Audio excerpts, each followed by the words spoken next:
গো আমার আফতাব শাহ মাওলা, লোকের চোখে ছোট আমি, এটা যে তোমারই দান, আর লোকের চোখে মাতাল আমি, এটা যে তোমারই দান। তুমি খাবা, তুমি কিবলা, তুমি যে ঈমান আমার, আর তোমার চরণে সুখে দিলাম আমি শোনো আনা ঈমান। তুমি নামাজ, তুমি রোজা, তুমি আমার রক্ষাকে দিন, আর তোমার দ্বারে দারওয়ানি করে হযরতে জিবরিল আমিন। তাই লেখক লিখছেন কি, হে আমার মুর্শিদ মহাজন তোমায় ডাকি সারাক্ষণ, ওই সোনা চাঁদি চাই না গো মৌলা, সোনা চাঁদি চাই না গো আমি, দিও গো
মুর্শিদ মহাজন তোমার ডাকি সারাক্ষণ আমার মুর্শিদ মহাজন তোমার ডাকি সারাক্ষণ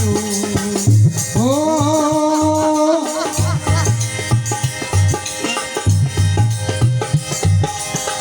আধারে কবরে মুর্শিদ যেন নূরের বাতি নূরের বাতি নূরের বাতি নূরের বাতি আধারে কবরে মুর্শিদ যেন নূরের বাতি তুমি ছাড়া ওই মকামে কেউ হবে না সাথী কেউ হবে না সাথী কেউ হবে না সাথী তোমার আশায় থাকবো আমি তোমার আশায় থাকবো আমি পাচিয়া ছুটাই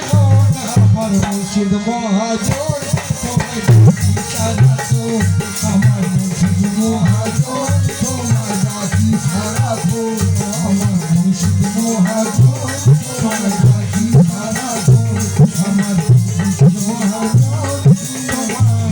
ডাকি সারাক্ষণ